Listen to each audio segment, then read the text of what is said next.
Imagine waking up on a failing spaceship, knowing you're one of the last humans alive.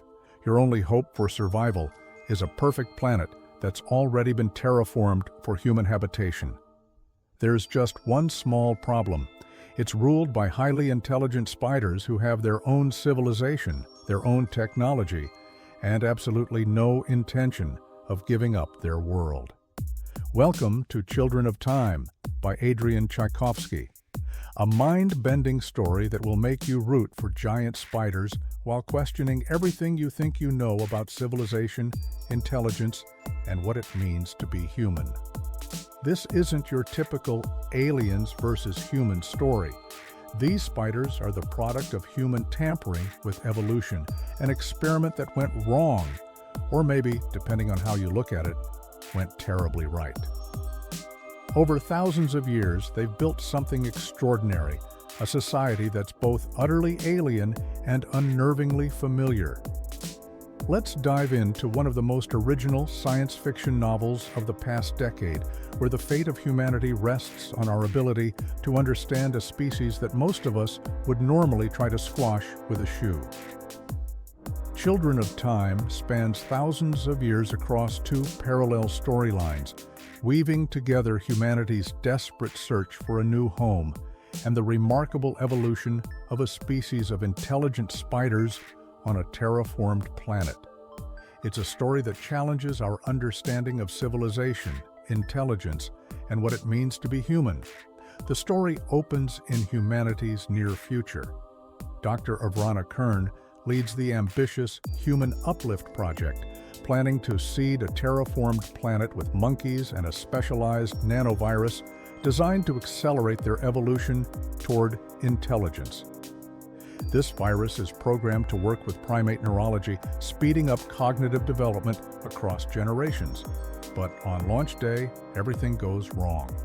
A group of anti-technology terrorists sabotages the mission, destroying the monkey payload. Only the virus makes it to the planet's surface, where it finds different hosts, spiders.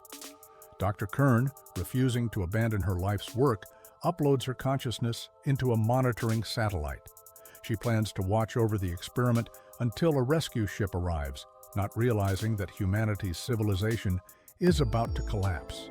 She will orbit the planet for thousands of years, her mind slowly fragmenting as she watches evolution unfold below.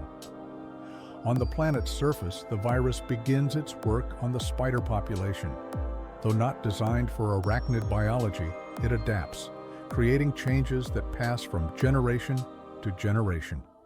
The story follows a lineage of spiders named Portia, each inheriting memories from their ancestors through a complex genetic viral mechanism.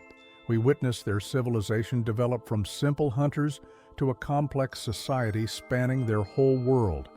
The spider civilization evolves in fascinating, uniquely arachnid ways. Instead of building with metal and stone, they engineer with silk and biological materials. They domesticate other insects, creating complex farming systems. Rather than developing writing, they communicate through sophisticated web vibrations and patterns. Their greatest technological achievement comes from domesticating ant colonies, using them as organic computers by exploiting the ants' natural networking abilities. Their society is strictly matriarchal, based on spider biology where females are larger and more dominant. Males are smaller, more numerous, and often sacrificed for the greater good. They develop science, but it follows a completely different path from human knowledge. They understand gravity not through physics equations, but through inherited memories of web tension and falling prey. They study chemistry through the properties of different spider silks and venoms. Thousands of years after Kern's experiment began, the human ark ship Gilgamesh arrives. It carries the last remnants of humanity in cold sleep, refugees from Earth's collapse. The ship is ancient, continuously repaired over centuries by rotating crews.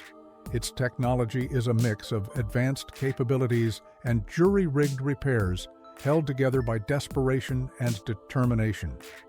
The human story centers on several key characters: Holston Mason, the ship's classicist, helps interpret old Earth records and struggles with being repeatedly woken from cold sleep into an increasingly unfamiliar world. Commander Vri Guyen represents humanity's aggressive survival instinct, willing to destroy the spider civilization to secure a home for humans. Commander Karst offers a more nuanced view, recognizing the ethical implications of their choices. Their conflicts represent different approaches to human survival and moral responsibility. As the Gilgamesh orbits the planet, they discover it's perfect for human habitation, except for the intelligent spiders. They find Kern's satellite, but her consciousness has become fractured and unstable over millennia of isolation. Some of her personalities want to protect the spiders, while others are hostile to the human interlopers who aren't part of her original plan. The spider civilization advances rapidly once they detect the humans. They develop astronomy, space observation, and begin to understand that the lights in their sky are visitors. We see their society tackle huge engineering projects, including attempts to communicate with the spacecraft above. Their technology remains biological rather than mechanical. They launch communications attempts using coordinated swarms of insects carrying bioluminescent bacteria. The novel explores complex themes through both storylines. The humans must confront whether survival at any cost is worth the price of their humanity. The spiders develop their own philosophies, religions, and scientific understanding, all shaped by their arachnid nature. Both species face questions of gender roles, social organization, and the relationship between biology and culture. The conflict culminates in a desperate battle for the planet. The humans, running out of options as their ship deteriorates, attempt to bombard the surface with devastating weapons. The spiders defend themselves using biological weapons and coordinated insect swarms. The resolution comes not through victory by either side, but through a stunning act of cooperation and adaptation. Using the same nanovirus that uplifted the spiders, both species find a way to bridge the gap between their minds. The virus becomes a tool for translation and understanding, allowing humans and spiders to share knowledge and experiences directly. The book ends with the formation of a joint civilization, where both species contribute their unique perspectives and abilities. What makes Children of Time extraordinary is its commitment to truly alien intelligence.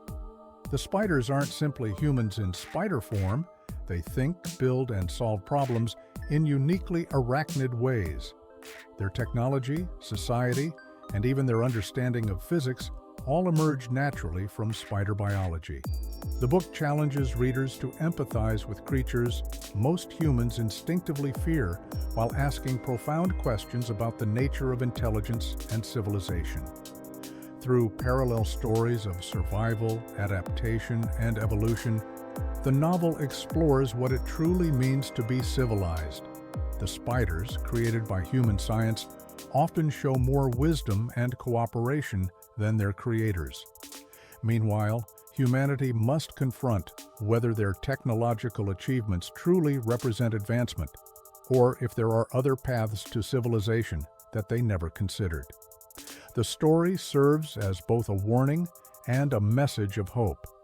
It warns of human hubris and the consequences of our actions, while suggesting that intelligence and cooperation can emerge in unexpected forms.